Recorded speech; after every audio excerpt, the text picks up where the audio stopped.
Hello, my name is Mark Evershed, and I want to welcome you to my Monday wrap-up of the weekly event that just took place on the PGA Tour this weekend, being the Shell Houston Open.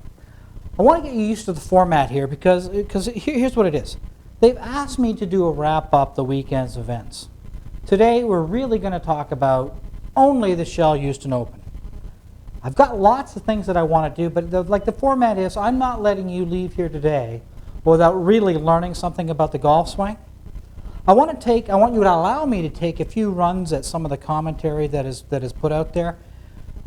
I perceive myself as a very serious golf instructor, meaning that my clientele really want to improve. They're really golf aficionados, and they do not mind technical understanding of the golf swing as long as it makes them better.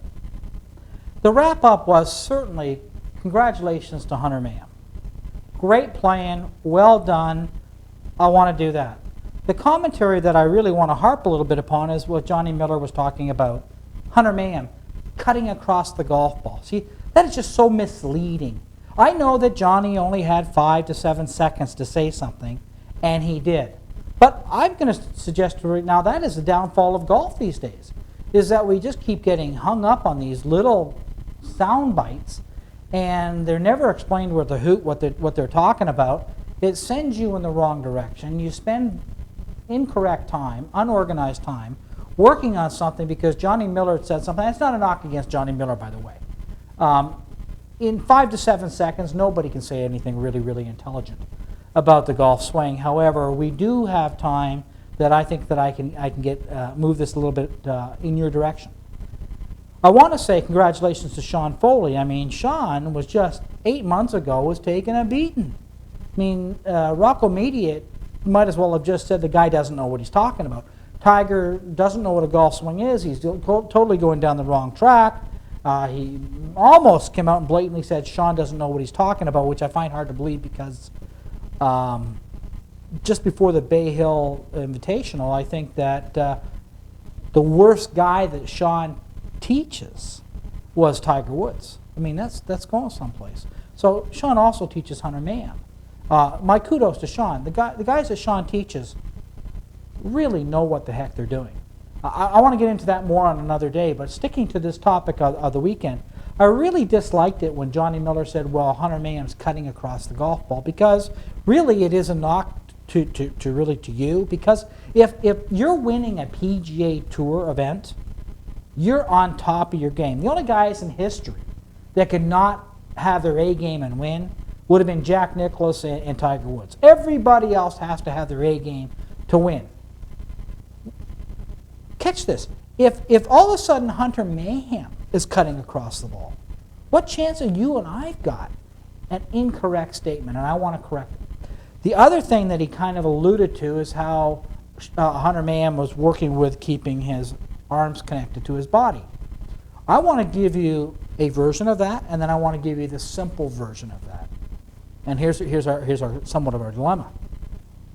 When I give you the simple version, you're not going to like it because it's going to sound too simple. But here's what I want you to do. I want you to, with an absolute open mind, with as much scrutiny as you can conjure up, tell me how what I say won't work. I know you're going to say it's too simple, but again, tell me how it won't work. My hope is that I say it in such a way that you have enough want to hear more that you're going to go back to my website where I can do things in a more complete fashion. The website's www.lagandload.com. So let me give you somewhat of the long version quickly. I did a video on my site many months ago about connections. So if you can see this, connection 1, 1, 2, 2, 3, 3 on both sides. At the address position, all the connections are connected. Halfway back, they're still all connected. Now, as I raise my right arm, the 1s become disconnected. As I get to the top of my backswing, the 2s become disconnected. On my way down, the 2s reconnect. At impact, all 3 are connected again. As I rotate through the golf ball, all 3 are still connected. As I raise my arms, the 1s become disconnected, the 2s become disconnected, but the 3s stay connected. Okay? Pretty simple. In years past, they come out with training devices that strap your arms to your sides. You see a lot of guys on tour practicing with a handkerchief or a head cover under their arms. This is what they're trying to achieve. The goal in achieving it is many, many, many fold. One, that allows you to make much better, crisper contact because you're connected to yourself. Therefore, you can put much more of a compression on the golf ball. The more away from yourself, the less you can do it. Do you remember 3 years ago that Greg Norman almost won the British Open? And he almost single-handedly suggested he did it because he moved closer to the golf ball. See, now therein lies our problem. That's way too simple. Come on. Guys have been doing that for years. Didn't seem to work. But yet it does work. So I'm going to give you a different version. The number one thing you have to do is buy in that staying connected is important. That's number one. A couple little tips that might kind of freak you out a little bit. If you've been told to swing inside out, you can't do it. Inside out is absolutely not correct. Oh boy. I went way out on the limb there. Inside out is not correct. Inside out towards the ball with an inside follow through is correct. Here's how you could easily achieve it. Now again, look at all scrutiny. Tell me I'm crazy. Go ahead. Go to the forum and say, hey, Evershed guy, he's nuts. It can't possibly work. I've enlisted a 4x4. And all I'm going to do is put the golf ball pretty close to the 4x4, and then I'm going to sneak closer to it. I'm just going to sneak closer to it. And the closer I stand to it, the more it does not allow me to. It makes me. If I stand closer to it, I can't really go that way. It's going to go if I'm standing closer to it. Honestly, truth.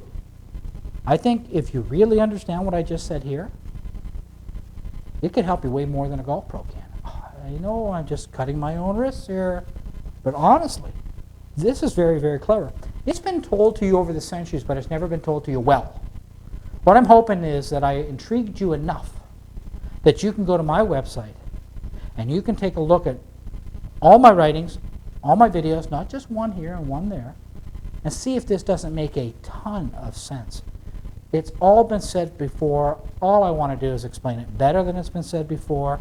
I want to explain it to its fullest and make it make sense to you because you want to take ownership of your own game. So, join me next Monday where we're going to do another wrap-up, but I promise you, if you come here, the wrap-up's going to be pretty brief, and we're going to get to what makes your game better, not what makes their game better. What makes your game better. Hope to see you then. Bye now.